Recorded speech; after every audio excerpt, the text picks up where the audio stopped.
Viewers, welcome to my channel yummy cooking. আজ আমি আপনাদের সাথে শেয়ার করব সর্ষে ঢেঁড়স রান্নার একটা দারুণ মজাদার রেসিপি। আর এটা সত্যি সুন্দর, আপনারা একবার ট্রাই করে দেখবেন, রান্না করে এভাবে আমি যেভাবে করেছি সেভাবে রান্না করে খাবেন, দেখবেন কতটা মজা লাগে। সর্ষে ঢেঁড়স রান্না করতে আমার দরকার হবে পেঁয়াজ বাটা 1 টেবিল চামচ, কাঁচামরিচ 5-6টি,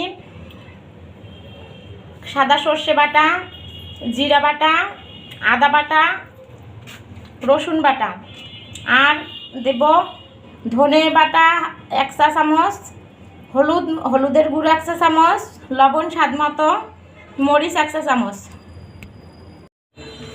তেল গরম হয়ে গেছে, প্রথমে পেঁয়াজ বাটা দিয়ে দিচ্ছি, রসুন বাটা, আদা বাটা,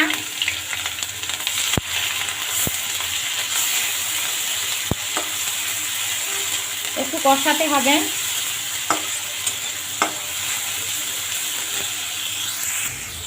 কড়াইয়ে কিন্তু আমি সর্ষে তেল দিয়েছিলাম, রান্নাটা সর্ষে তেলে করতে হবে।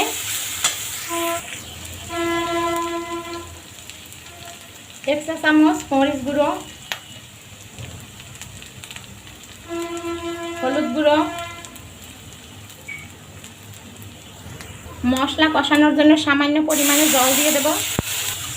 মশলাটা কষানোর জন্য জল দিয়ে দিলাম। 1/2 চা চামচ ধনে গুঁড়ো, জিরা বাটা, আবার একটু জল দিয়ে কষাবো। আমি আগে থেকে ঢেঁড়স ধুয়ে কেটে রেখেছি। ঢেঁড়স কাটার পর ধোবেন না, তাহলে নালা নালা বের হবে, দেখতে খেতে খুবই বাজে লাগবে। এখন ঢেঁড়সটা দিয়ে দেব।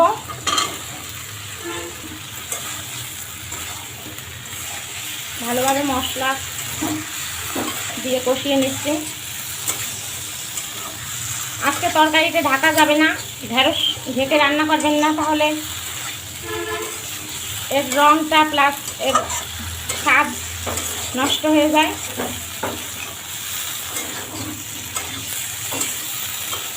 কিছু সময় কষাবো।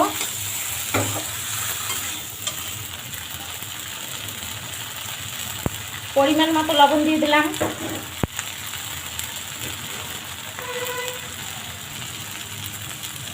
কাঁচা ঝাল। এবার জল দিয়ে দেব। ঢেঁড়সে বেশি জল দেওয়া যাবে না, কারণ এতে বেশি জাল লাগে না। মাখা মাখা জল দিলাম।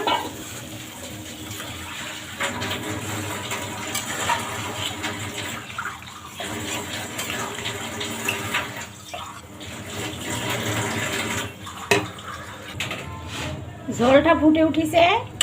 এবার আমি সাদা সরিষার পেস্ট, এটা কিন্তু সাদা সরিষা, সেটা দিয়ে দেব।